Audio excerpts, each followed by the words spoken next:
6/17/1967. Your date of birth, please. 6/17/1967. Address. 85 Crane Drive, Easttown, Island, Woodbury Heights. Will the attorney please identify themselves? Megan Thompson for the state. Good morning, Attorney Thompson. Good morning, Your Honor. John Calcagni for Mr. Thomas. Mr. Calcagni as well. John McDonald for Mr. Thomas. Good morning, Your Attorney Honor. McDonald, good morning. Raising the reading of this information on case W2-2022-0180A with count 1, second-degree child molestation, second sexual assault, and count 2, second-degree sexual assault. How do you play? Not guilty, Your Honor. Thank you very much, Attorney McDonald. And Ms. Thompson, bail request. Your Honor, at this time, the state is requesting $30,000 with surety, grounding its request in the fact that although there are only 2 victims in this case, the conduct, as alleged in the charging documents, spans across 3 decades as it relates to the defendant. In addition to the $30,000 with surety, the state's requesting a no-contact order with both victims, and as well as an understanding that the defendant not teach or be involved in any teaching or have any involvement with coaching youth sports. In addition, the state is requesting a no-contact order with juveniles under the age of 16 years old. Thank you, Attorney Thompson. And Mr. McDonald, please. Thank you, Your Honor. You're I'm welcome. asking the court to impose personal recognizance based upon the fact that Mr. Thomas appears before you at the age of 55 with no criminal history.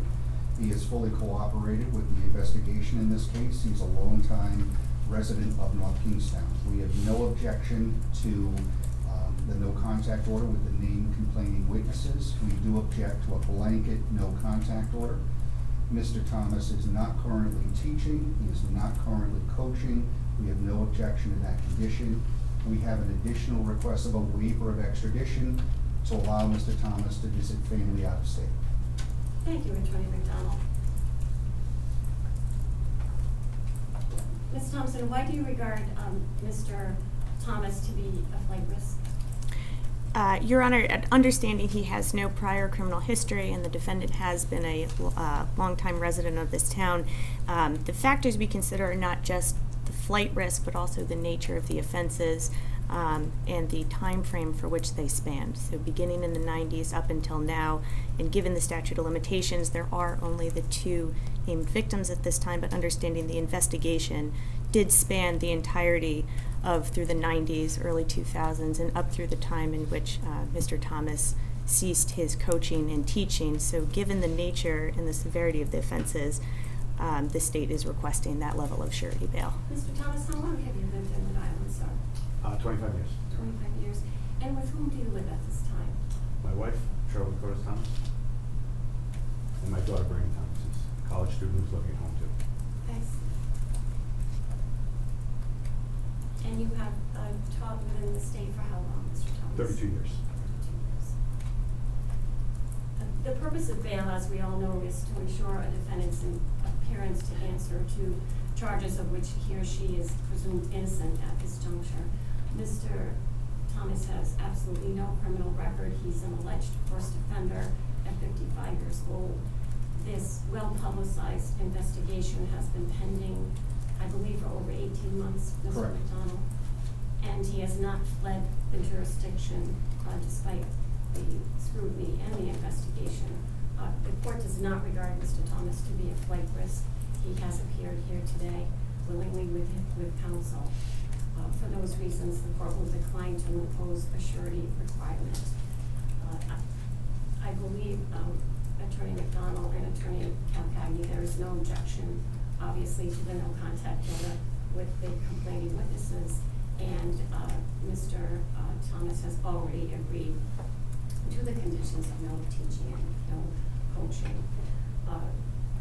The concern that the court has about a blanket no contact order with juveniles is the fact that it could potentially capture legitimate behavior. I would like counsel's thoughts on that. Your Honor, we object to a blanket no-contact order in this case based upon his presumption of innocence, his lack of any prior criminal contacts whatsoever, and quite frankly, his conduct during the course of this investigation. The blanket no-contact order with juveniles while appropriate in other cases, is not appropriate in this one. And I'm concerned with the media and social media scrutiny that Mr. Thomas just gets set up for a bail violation. I'm thinking mainly, and perhaps you could address this, Mr. Thomas could legitimately be in a public place, in a restaurant, at a beach, in a store, and I just had a concern about juveniles, working in that capacity. That is our concern, Your Honor, absolutely. So at this time, the court is going to decline a blanket restriction, subject to the fact that Mr. Thomas is now on bail, and if if there are any allegations which arise, he can be presented to the court as a violator. But I trust that won't happen. The court will set bail at $10,000 personal recognizance with the stated conditions. Your Honor, is a waiver of extradition approved for out-of-state travel? Yes, he may visit his family, Thank you. signing a waiver of extradition. Thank you. Okay, and letting us know when he is away. Okay. Okay, thank you. Thank you very much. Thank you, Your Honor. So we just need you to sign it. It's been done, Your Honor. Just gonna sign the bail form. Your Honor, may I approach with the no contact orders to the clerk? Of course. Thank you. Of course, Attorney Thompson, you're welcome.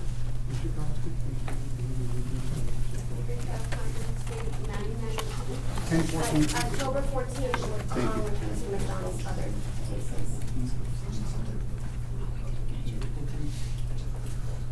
No, that's a no vote form.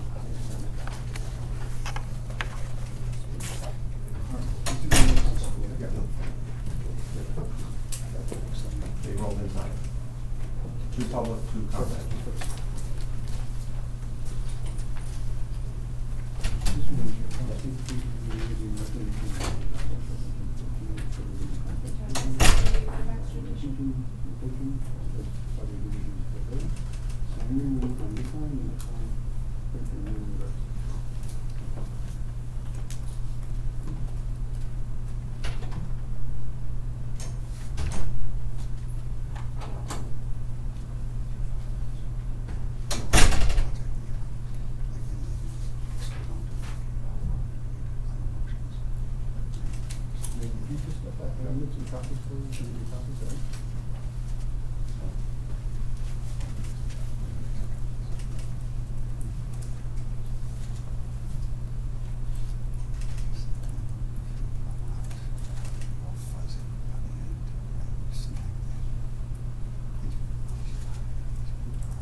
Yes, we did that one.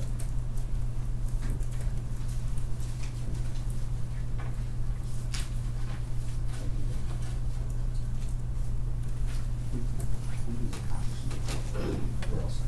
Okay. No, we're all set. We're all set. All set. Okay. Thanks, man.